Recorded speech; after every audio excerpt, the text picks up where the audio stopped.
Hello, welcome, guys.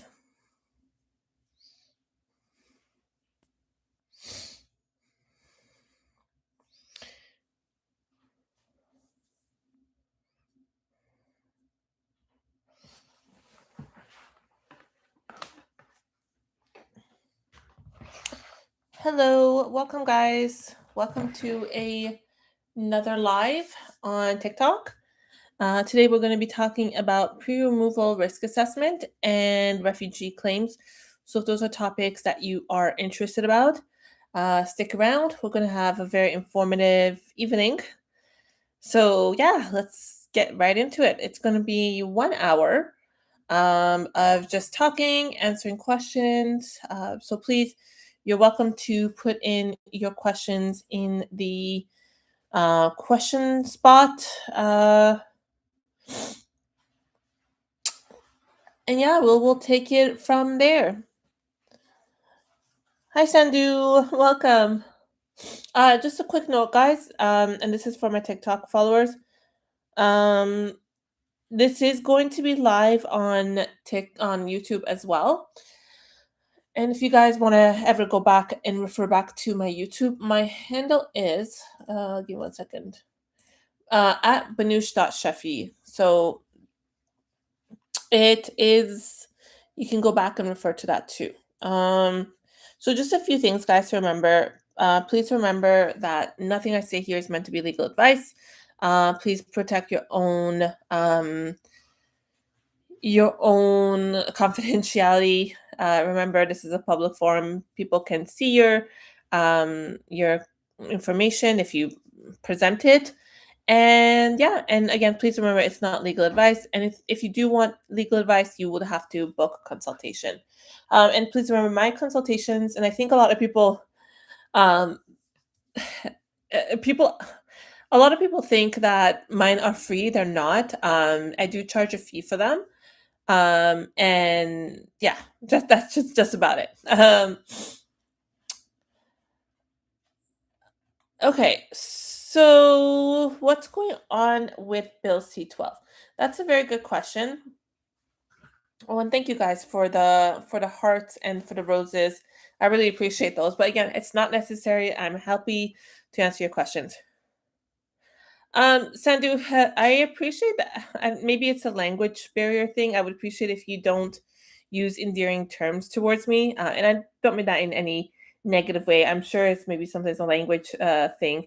I know in my culture we use very endearing terms towards others, but I would appreciate if you didn't do that. It makes me feel a little uncomfortable. So yeah, again, I thank you. I'm sure you're being nice about everything, but if you can, I would really appreciate it. Um, so what's going on with Bill C-12? So Bill C-12, guys, they're coming back for their third reading. I think it said February 23rd. It could be sooner. Don't quote me. I just saw this on the website. I have to go back and make sure that's actually what I saw too.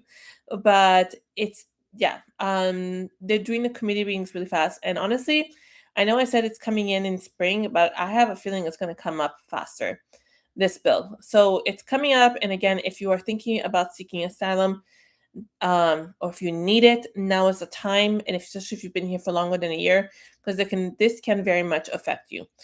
So yeah, that's kind of like the biggest things. Okay. Are you dealing? Okay, I got a question about citizenship. Yes, I do deal with citizenships. Not a whole lot, I will say, but I do those applications as well. My office does.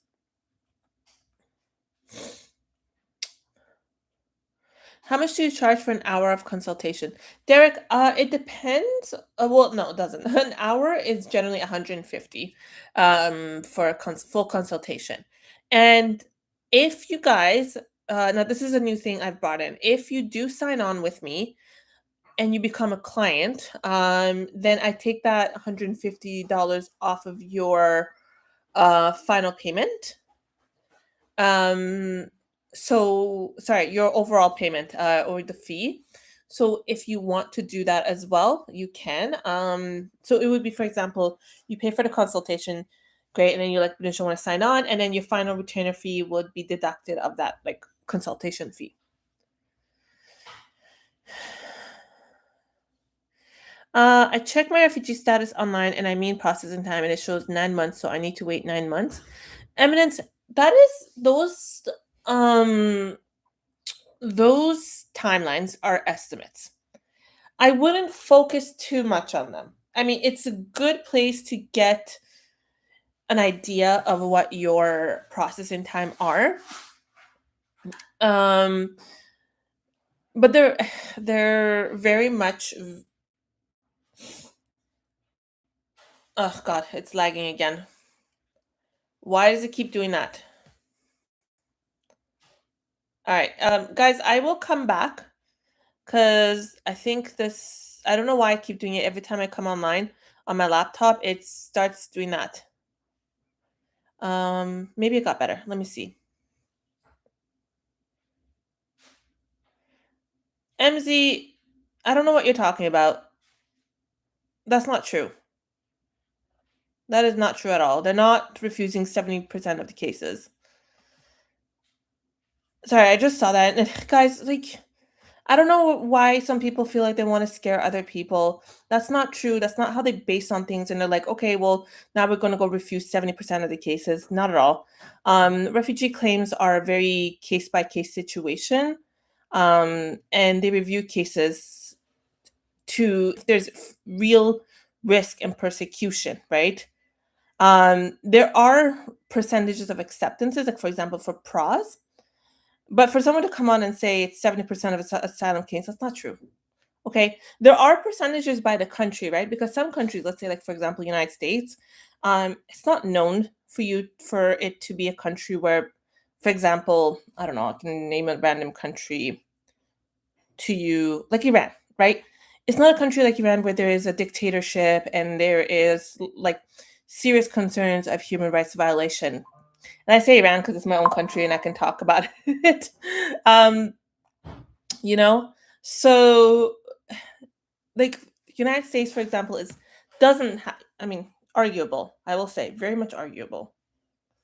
But it doesn't have those type of concerns. So there's a very high percentage of rejection there. But if to say overall and to generalize things, and that's number one rule in immigration is not to generalize things, is incorrect. And I don't like when people get scared like that. You know, it doesn't mean that you're not going to be successful. If you have a genuine case, then you have a genuine case. You know, and you can present it well, especially when it comes to asylum, because people do like I've worked with the Immigration Refugee Board, and when someone, at least in my experience, when they have genuine fear, the decision maker sees it. There are elements that can ruin it, right? But please don't get scared when someone says 70% of cases are being rejected. That's not true. What statistics is that? Again, and the statistics available are country based. And I think I've shared some of them on my videos as well.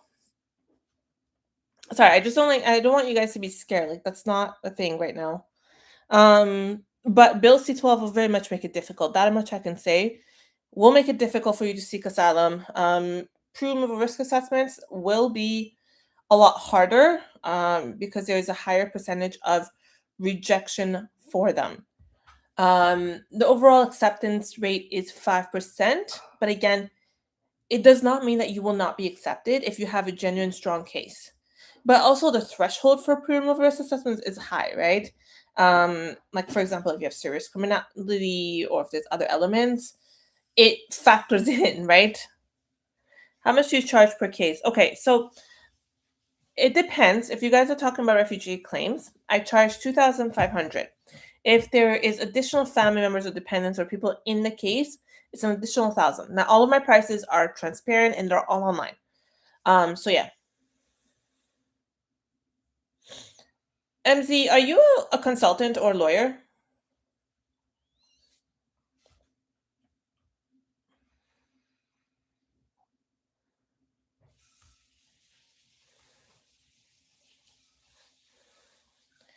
Guys, I'm just gonna block this person because she's not even stating facts anymore. She's just talking utter nonsense.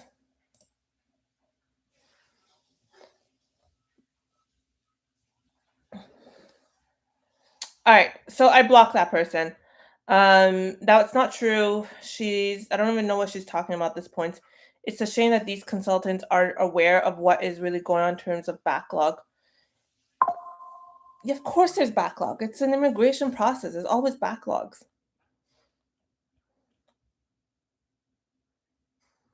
Anyways, and nothing, guys, nothing really came out today. I mean, I can't imagine IRCC is working today. Oh no. Oh no. Okay, never mind. I don't know why I thought Family Day was more national. It's not national. It's just in Ontario. We were off today, and I think British Columbia too, because I think some people said that they were off too. Majority of Canada, actually. I don't know. Are you guys off? Anyone who's in like not in Ontario, are you guys off today? Or because I just was in a whole new world, and I was thinking like, no, they're closed. No, they're not. Fearless, I think I answered your question. Sorry, guys, my threshold again for nonsense today is very, very minimal. Visa, I need help with a Canadian visa application. Ace, I can definitely assist with that if you want to book a consultation, and we can take it from there. Okay, what if you are accepted and granted a convention if you apply for a PRRA? Am I good? What do you mean good? Frankly, sorry, I'm asking because I want to understand. What do you mean when you're good? Like, if you've obtained protected status, you're good in the sense that you're done with your refugee claim. I don't like using that word because people get this like sense of like, oh, like everything's Gucci and everything's great. It's not really necessarily the case, because you still have long steps to go for obtaining other types of application. For example, PR, citizenship. I'm assuming, and please correct me, I might be wrong, and that's not what you're looking to do. You just want to obtain a protected status. But most people are looking for permanent residency and citizenship as well. So in that sense, you still have a long way to go. And you can still be rejected for those, right? So keep that in mind. If you're asking about Bill C-12, again, Bill C-12 is not just about refugee cases, guys. It's about IRCC and how they're really closing in on applications, including asylum. So it's about a lot of things. All right, so let me get some questions. I'm in Montreal and it's not off. Okay, thank you. There is a holiday today. Okay, thank you. So it wasn't just me. So I'm gonna say some of Canada is off. I think most of it. I know Ontario is, and because we have Ottawa in Ontario, I believe they were also off today too. I don't believe they're working because I think it's more like it's not federal. What is the term? But it's more like statutory holiday where everyone is off. And I don't even think malls are open. But I do know Montreal has different holidays and different things. Um, that might be a bit of a difference. What if they reject your case, but you really can't go back? Okay, David, this is a really good question. So, if you are rejected, we have something called non-refoulement. Now, non-refoulement is that we legally cannot return someone to a country where they will have real persecution or risk to life. That is a type of law. Now, obviously, you have to, there are other elements to that. However, it doesn't apply to anyone who's inadmissible, like, for example, serious criminality. If you are rejected and non-refoulement and all that does not apply to you, there are other. This is why it's really important to speak or to have counsel, because there are things you can do to prevent a removal. There are other legal avenues. Now, I can never ever say that it is a foolproof plan and you will be able to remain in Canada. That's not the case, right? You still have to have those type of applications accepted. Oh, thank you, Hader, for the gifts. I really appreciate it. Oh, thank you. Join my fan club. I appreciate it. Um, but good. Okay, so I think you asked a few. But there are other legal avenues, and yes, there is a part of Bill C-12 that does say certain applications can be rejected. Now, I'll be really honest. I haven't kept up with the amendment or anything that has happened at the moment. Um, but there are elements where they can stop a type of application, cancel certain applications, but they have to have good reasonings. And I think they also said that does not mean necessarily that your application will be canceled or you will be without status. So thank you, Hater, for all the roses. I really appreciate it. So it really does depend the type of application. They need to notify the parliament if they're going to do something. There's a lot of safeguards, right? It's with Bill C-12, yes, they'll have a lot more powers, but it doesn't mean that they can go and do whatever they want, right? There's still some things around what they can and cannot do. And again, there are other legal avenues. All right, so you fight my cases? Sandu, I depends what type of case and if I can do it, right? Because sometimes I think people kind of misunderstand me as an immigration consultant rather than a lawyer. Just want to clarify, guys, I'm a consultant. I can't go to the federal court, but I can assist you when it comes to tribunals and stuff. So again, if you guys are interested in any of my services, please check out my link in my bio, or the bio, and it takes you straight to my website, which is bsims.com. And there you'll see all my prices, all the type of applications I do. If there's one that's not up there and you're wondering if I do it, just send me an email or DM and I can let you know how much I charge for those. Oh, okay. My Canadian visa got denied, student visa. Okay, so just a quick note, because I know we're talking about refugee and pre-removal risk assessments. Canadian visas, guys, any type of visas or anything you do, especially if you're doing a refugee claim, please notify your counsel. I cannot express how important that is.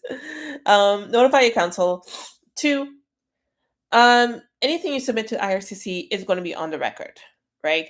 So if you've got a denial, and this is where I recommend, sometimes people are lucky with their first application, but if you got a denial, you generally the best practice is to speak to a counsel, immigration lawyer, consultant who helps you deal with the refusal. Now, refusals can be for several grounds, and we can create a very strong application for you so that we address those concerns, and then hopefully next time you're accepted. No guarantee, but it'll just make your application stronger and address the officer's issues. Now, if you find that it was unreasonably denied, speak to an immigration lawyer where they might be able to take it to federal court. But again, it's really important that you do that quickly because there are timelines. All right, now going back.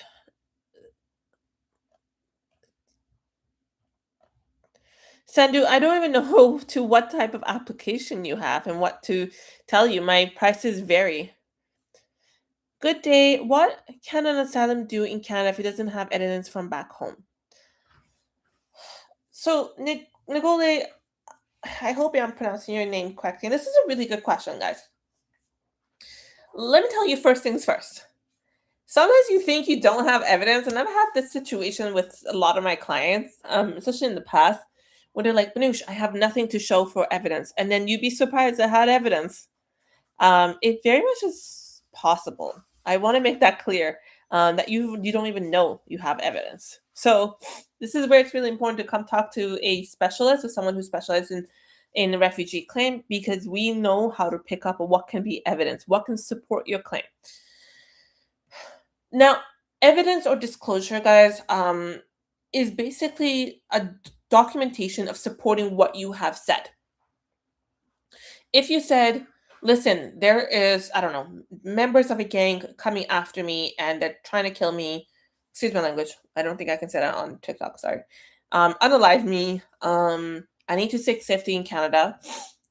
What evidence? I don't have any evidence. Some things could be, for example, if you have, again, this is very pertaining to each person's situation, right? Not everything I say here is meant for you or for anyone else. And again, not legal advice, but it's just an example. Like, for example, text messages of the threat, um, medical records, um, maybe an affidavit from someone who was around when they saw what was happening to you, medical records from a psychiatrist.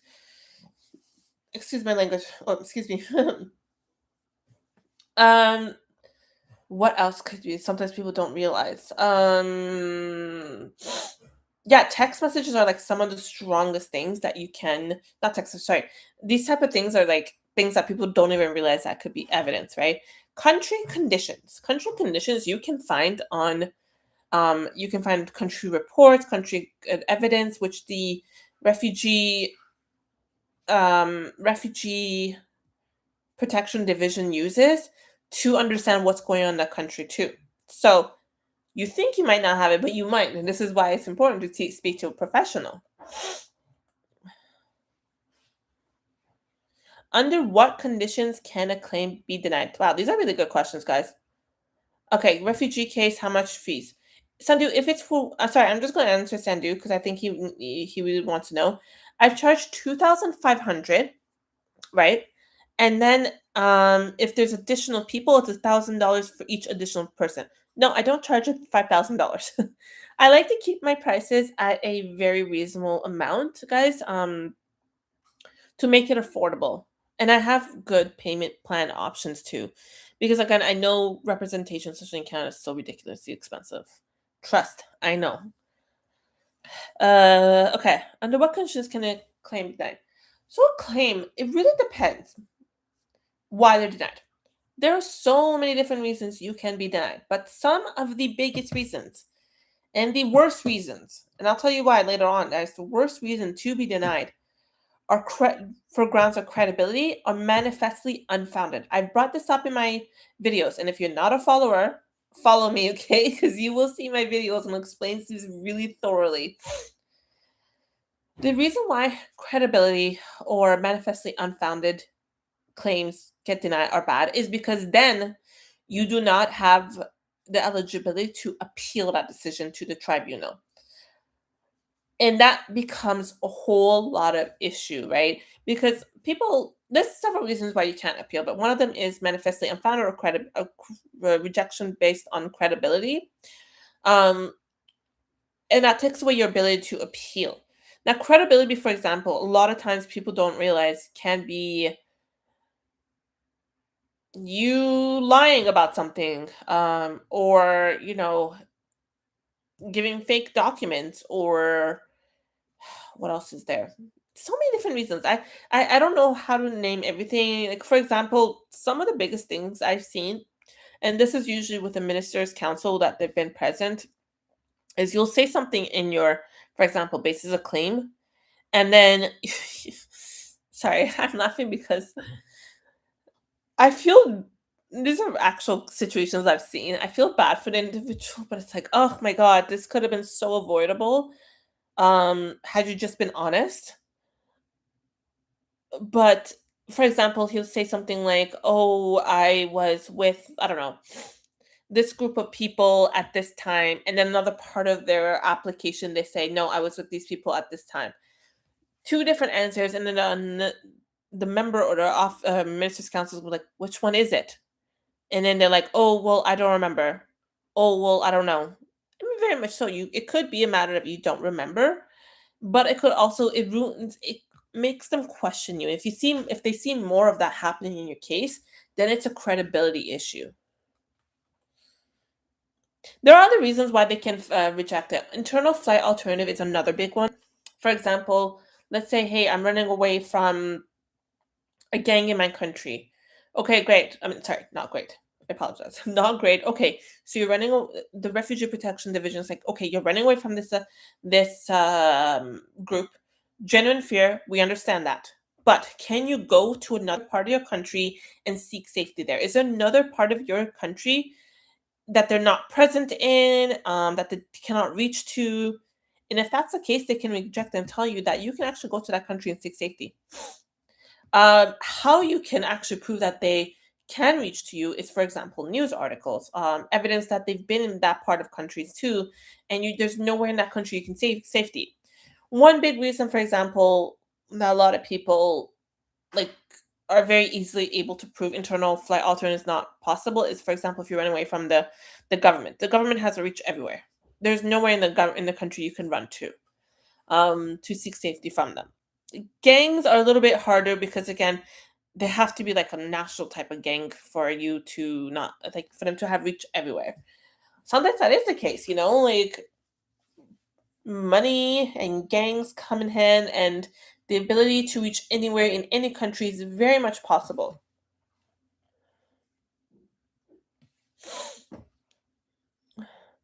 Sandu, okay, so why don't you send me an email here, and I can tell you how you can book a consultation. Here, let me actually reply to this. And then we can take this conversation off TikTok, and we can go from there. Is it possible to change a lawyer during the refugee process? Oh, since it is, yeah. I actually have a lot of clients who are unhappy with their former counsel, and they came to me. It's very much possible, but there is a process to it, so be very careful with that. What would be situation?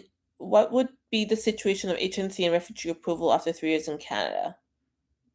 Sorry, Michelle, I'm not understanding your question. Can you be a little bit more clear? Could you help me with a caregiver or PSW LMI RCIP offer for a foreign worker? Even I don't help with finding the job, to be really honest with you. I only do the work permit portion of it. So you would have to have the job offer in your hand, and I would do the work permit. How long does a PR processing time for protected person in Canada take? Okay, so right now we're looking at a couple of years. My personal experience, guys, is about 3 years. Um, but I think it's longer now, and they're still waiting. So I'm not saying that anyone's been accepted. It's still in queue. It takes a very long time. There are certain type of permanent residency applications, guys, that take years. I don't know why. If they have the capability of doing express entry that fast, why can't they do other type of applications? I don't know. Maybe it's just resources. Maybe I'm just salty because I think it's ridiculous to wait so long for a PR application. But it happens. Sorry. Long story short, I vented about the immigration process in Canada. So let's talk a little bit about pre-removal risk assessment, because if you guys recall, if you're not eligible for a refugee claim, especially after, great, Sandu, I will take a look at it after and I'll respond to you. If you are not eligible for a refugee claim after Bill C-12, you might be eligible for a pre-removal risk assessment, right? Pre-removal risk assessment is generally for those who are removal ready. It is a lot harder. I personally call it an inferior process, or if inferior asylum, someone seeking asylum. Now, there are two outcomes with a asylum or a process. It can be temporary, and that's generally for more people who have criminality issue, or it could be permanent, as in you obtaining permanent residency. Each situation is different. And again, inadmissibility can be an issue. If you have an inadmissibility issue, it can change how your PRRA is processed. Now, keep in mind, there are elements of the pre-removal risk assessment that creates a bar. If you had a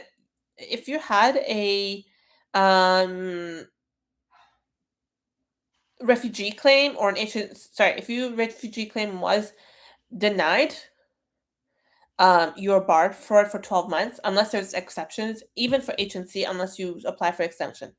Sandu, yes, I'm very much married. And let's not bring in my those type of questions here, please. And if you guys are regular followers of mine, you've probably seen my husband in the background all the time. Like, he's always there. I applied for citizenship and I have been waiting for more than 2 years. Ooh, yeah, Kimati. I hope I'm pronouncing your name correctly. I do apologize if I'm not. I have a Iranian name, so I know how sometimes people can mispronounce your name. So if I don't pronounce it correctly, please let me know. Um, but yeah, citizenship, I have heard that it's taking a very, very long time.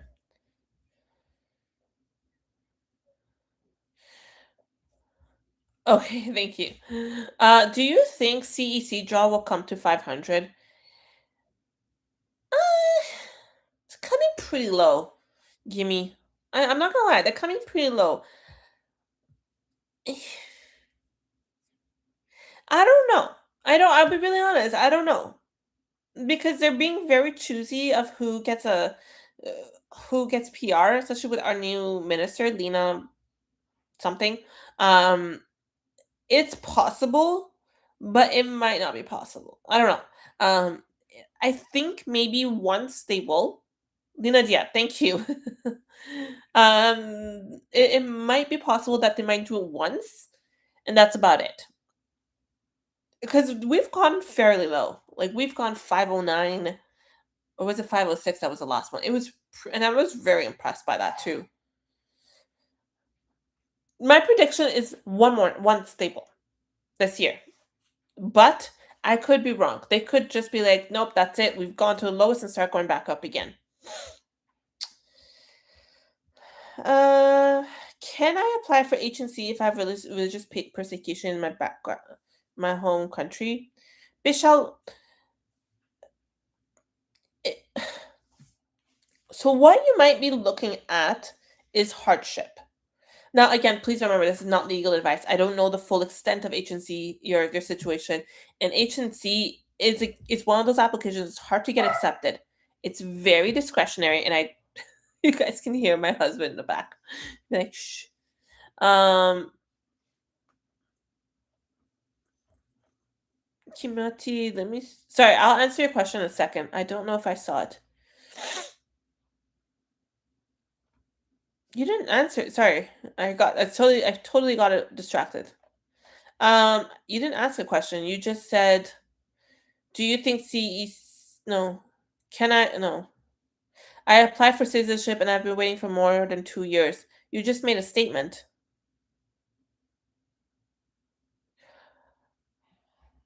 Oh, okay.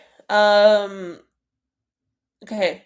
No, I don't have any advice because I'm not giving legal advice on here. Remember, I keep mentioning that. And two, there isn't really. You just have to wait. Unfortunately, you guys can. Now, I will say this really quickly because I wanted to answer Bashal. Um, if you think that an application is taking really, really long, unreasonably long, you can talk to an immigration lawyer and they can take it to federal court. It's called the writ of mandamus. It's a process that they do. And they can only tell you if you're eligible for not. But could be expensive. So keep that in mind, please. Um, so I'm gonna go back to Bishal. So you said so Bishal, your element, and then please remember it's not legal advice here, might fall under hardship. Agencies are very difficult to get accepted. There's a low percentage. I think it's about 6,000 a year, and it's going to go down to 5,000 by 2028. So very low percentage with the huge amount of people who are applying for agency. There's also long processing time. But if you have reasonable grounds and you meet multiple considerations, you might have a case for it. Now, agency, guys, like refugee case, should be your last resort. It should not be your first. If you have other means of obtaining permanent residency, like express entry, PNP, or anything like that, resort to those first. Then to start thinking about um, applying for those. But again, if it's something that you need to use that type of legal route, it's possible. But you have to make sure it is a very strong application. Please, if you can, and if it's in your means, obtain counsel for them to to help you make it stronger because we know what they're looking for and we know how to make it strong. There's no guarantee that you'll get accepted, obviously, but we just have the knowledge to help you make a strong application. I did and it got sorry. So you sent a mandamus and it got canceled? Huh. Can your lawyer send another one? I never heard of a mandamus get canceled. Is that a thing? Now I need a lawyer to come online and ask. How likely is it for a lawyer to get a stay of removal granted? I don't know. To be really honest, the case laws that I've seen saying if there's reasonable for it, um, i- it's possible. You just have to have good grounds for it. Now, I'll be really honest. I don't know the grounds because I mean I know some of the grounds, but because it's a federal court level, I can't really say too much about it. But it is possible, and I only say this because I've seen the case laws. But speak to an immigration lawyer, guys. I think it, especially when it comes to really important situations like removal, they're great. It's an investment. Invest in someone who's knowledgeable who can help you.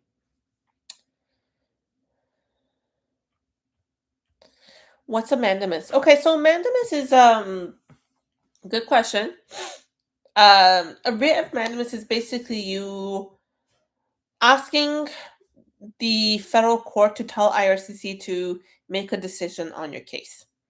It's generally for those who have waited a very long time for a decision. Decision has not come, and only a immigration lawyer, because it's a federal court level, can do that and tell you if you're eligible or not. What can one do to change lawyer during the refugee process, especially process and steps involved? So some of it is actually involves the new counsel. If you want to just cancel the lawyer, there is there's a use of rep, and you also have to notify IRB and CBSA. Um, but if you do get a new counsel, some of the steps is with the new counsel. For example, me when I take on new clients, I have to notify Immigration Refugee Board and CBSA myself. There's several steps to take, but you should do it as soon as possible if you want to change it. Because guys, also remember, if you're thinking of getting a new counsel and like you have a hearing coming or it's really close to your hearing, they might not take your case. I rarely do ever see anyone really taking on a case like close to the hearing. It's possible. There are some lawyers and consultants who do it, but I see the benefit when someone starts with you and or like they change their counsel early on so you know their case inside and out.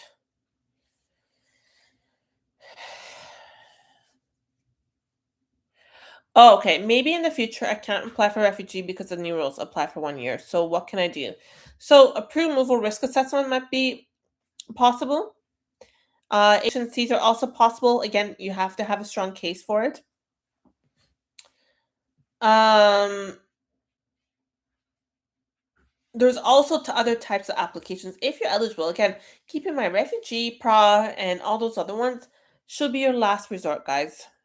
It really should be because again, they have not HNC, but even refugee, it has consequences once you start the process. Uh, okay. Oh, I'm lagging again a little bit.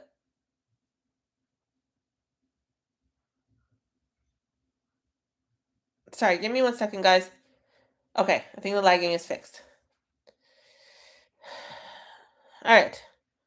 Um, I heard Bill C-12 might get amended. There's been amendments already. Now again, the final result of Bill C-12 we won't know until it's passed. So just keep that in mind too, guys. Um, some other important things I really want to talk about. Refugee claim, guys, it's becoming harder. Um, it is. They're demanding a lot more. You have to make sure your applications are fully filled out. It's because they've started, and I've seen the notices with recent applications that they say if your application not fully filled out, then they can consider abandoned. So it's like these new things are coming in, guys. Just if you're going to make a refugee claim and you necessarily need it, make sure it's fully filled out. Make sure it's like all the information's there because they're being very strict. It's not like it used to be. I know sometimes people are like under this impression, oh, It's it's an easy. I mean, it was never really an easy process because, but like the process is easy. But now it's even now more than ever. Now more than ever, they're becoming stricter for even minuscule things. Mike, really good question. Yes, I can. I can represent someone at a detention review, for sure. Um, but yeah, that is also in my capability. I, I'm, yeah, detention reviews is definitely something I can do with. Detention reviews, guys, it's definitely something I want to maybe talk about a little bit more further on with other lives and things like that. Um, because it's something that is happening a lot more, especially with more people being removed. So yeah, we will definitely make more lives about and more videos about that too. But yes, Mike, I can. How long it takes for background verification check for your spousal sponsorship in Quebec, Alberta, Canada? I don't know. To be honest, I haven't actually. Oh, background verification. Sana, that really depends on the person and how like their circumstances and what the background check is like. Let me tell you what the processing time is. I'm going to tell you what the process. So it's out in Quebec, outside outline Canada. Do you want to tell me you applied?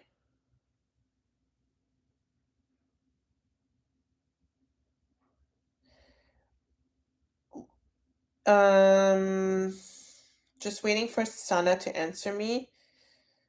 Um, I'm just gonna go processing time in the meantime.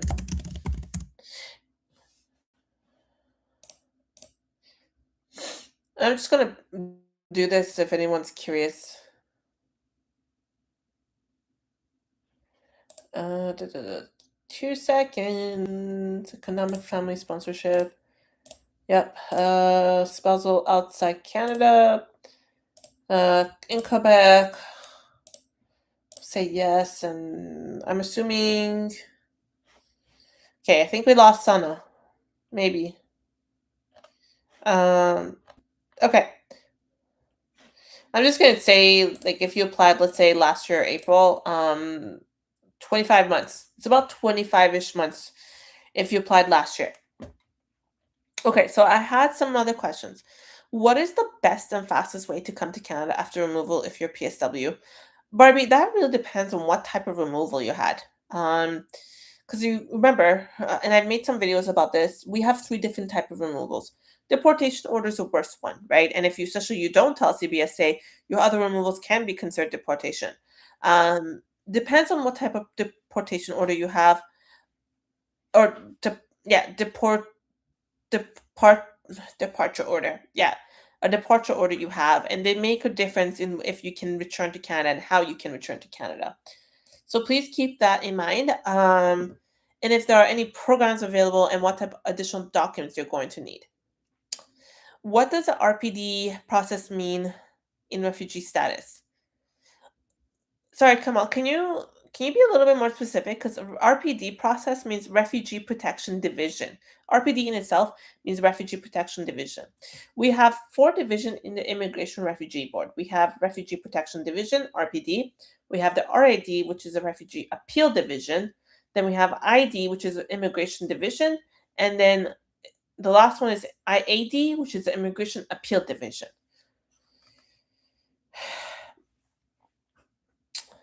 Yes, thank you, Osis. I appreciate. Thank you for clarifying that. What happens when you don't fill your BOC form complete, but your narrative states everything? So you have to refer in your BOC that all the questions are answered in the narrative, right? Um, Usually, what people do is say refer to narrative, because if you don't indicate to the narrative, they might not know that there is a narrative, and we want to make. I say this in the nicest way possible. Nicest way possible. Don't assume that officers are thoroughly looking at things. That's how I'm going to word this. So make sure if you have something that they should be looking somewhere else, any type of application, for example, you have to fill out one application, there's no room, and you have to put in another paper, refer to it, because God knows how many instances where I've come and there something is there, they just didn't go and look in the other thing, information or a section. So you have to refer to it. Could that be an issue or reason of denial? Now it is OSIS. If they believe that your basis of claim is not fully filled out, they can consider it abandoned. And if you go to a hearing and you don't have good reasoning, they can consider abandoned and your removal order can come in effect.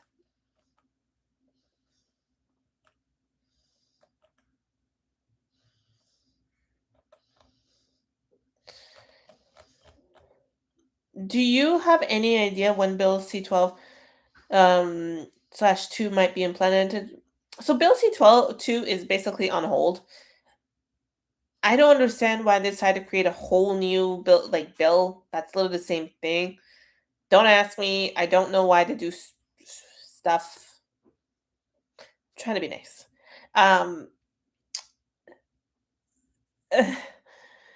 But they said before, to be more specific, they said before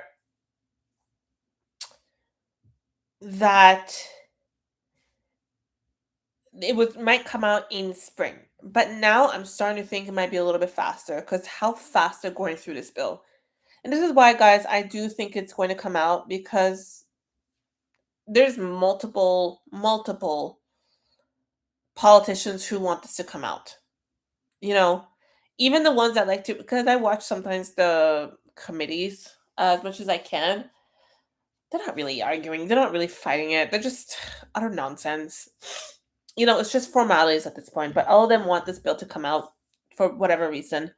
At least that's my interpretation because I see that, especially with the Senate one, the committees, the senator brought out a very good point that the Refugee Protection Division, or the government's going more right wing ideologies and be very anti-immigrant.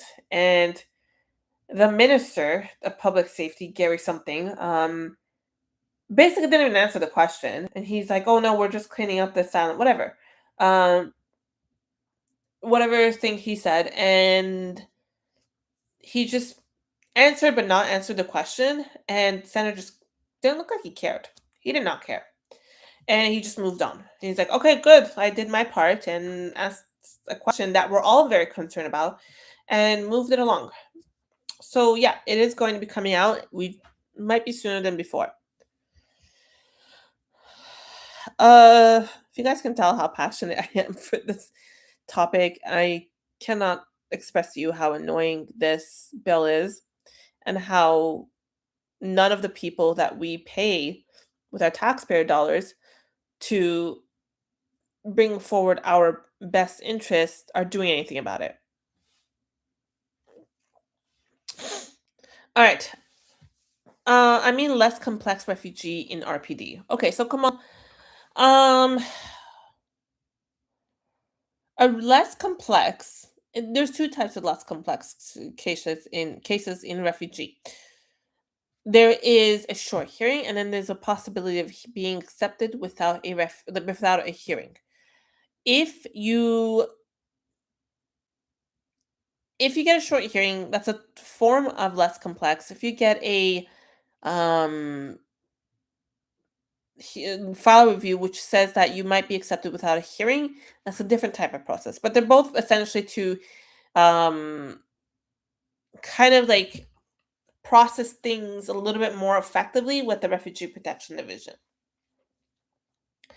I received a PFL back in July from my spouse. After I responded to the PFL, I received a pre-revel. After no res.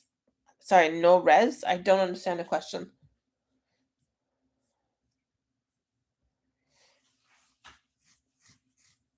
No response. I received a pre-revival. Okay. That doesn't mean anything yet. I will say this. I would say the only time that you should doesn't mean that you're accepted, right? So just keep that in mind. Can someone submit evidence without getting a hearing date or trying to get everything ready? Yes, you can. You can send it into the Refugee Protection Division. If you have a counsel, to send it through their My Case portal. It's very important that you send it correctly. Sorry. Yes, that was the word I was thinking about. Because if you're sending in evidence, guys, we have the Refugee Protection Division rules, and they state exactly how you're supposed to be sending in disclosure. You can't just send it, be like, here you go, here's some documents. You have to have it has to be in certain type of format, like for example, table of contents, page numbers, etc., so that the Refugee Protection Division will remember when they're looking at it, they know what they're looking at. And if you're in a hearing, they can see the evidence. And they can refer to it too, right? A lot of these hearings, whenever I go into a hearing, whether it's detention reviews, immigration and disability, they will refer to the evidence. And it needs to be easy for them to find it. Yeah. So while we're waiting on some questions, I'm gonna maybe start talking about a few other things. We're almost getting we have 7 more minutes, guys. Thank you. Oh, that was just a sniffle. Um, but some other things that I wanted to talk about, and I think a lot of people forget. Please remember, we do, and this is just going on Eminence's question. I don't know what that was. Anyways, refugee, sorry, any division of the Immigration Refugee Board. Ugh, of course, I lied.